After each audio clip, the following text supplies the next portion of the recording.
So welcome students. So in this question, you're given that you have a circle touching the negative x-axis and negative y-axis, a circle touching these two axes, negative x-axis and negative y-axis, and also touching the circle with center minus 6, 0 and radius is equal to 2 units. And if that is so, you're asked to find the sum of all possible radiuses of circles satisfying these two conditions. So how do we solve this? Now it's given that circle is touching both x-axis and y-axis on the negative direction. So obviously, if the circle touches the negative x-axis and negative y-axis, obviously the center has to lie on, if you have a circle like this which is touching both the axes. If you have a circle touching both the axes, the center has to lie on the line y is equal to x by symmetry. Center has to lie on y is equal to x, and if the center lies on y is equal to x, and it also has to lie on the negative side of y is equal to x, right? It doesn't lie on the first quadrant, it lies on the third quadrant. So let us assume that the center is minus g comma minus g itself. You don't need two unknowns, you can do with one unknown. So let the center be minus g comma minus g. So if the center is minus g comma minus g, the radius will also be equal to g, right?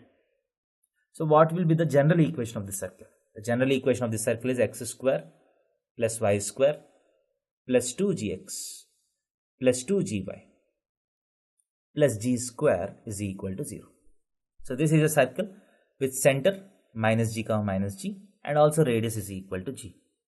So now this is a general circle which touches both the axes. Now I have used this information. Now what is the other thing that this circle has to do?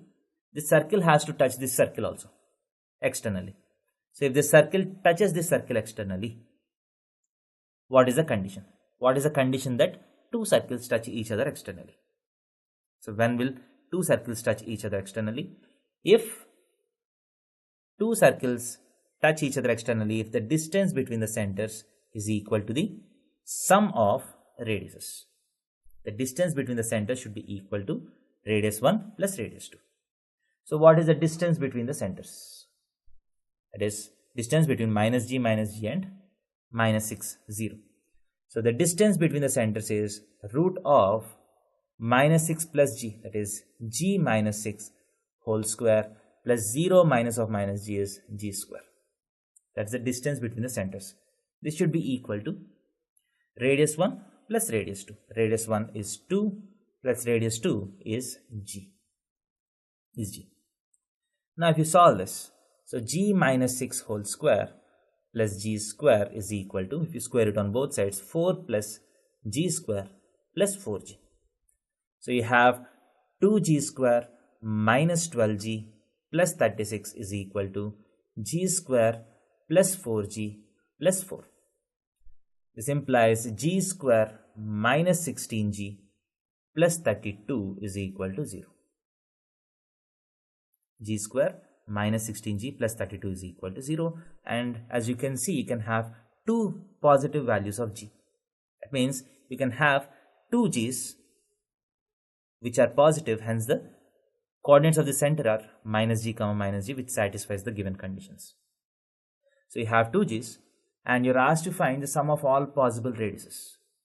So as you know, whatever g you get is the radius of the circle. So what is the sum of all possible radiuses? That is g1 plus g2. You have two possible radiuses, g1 and g2, and g1 plus g2 will be equal to 16. I don't really need the individual radiuses, I just need the sum of the radiuses. So sum of the radiuses from the quadratic equation is equal to 16. That's the answer to this question. Thank you.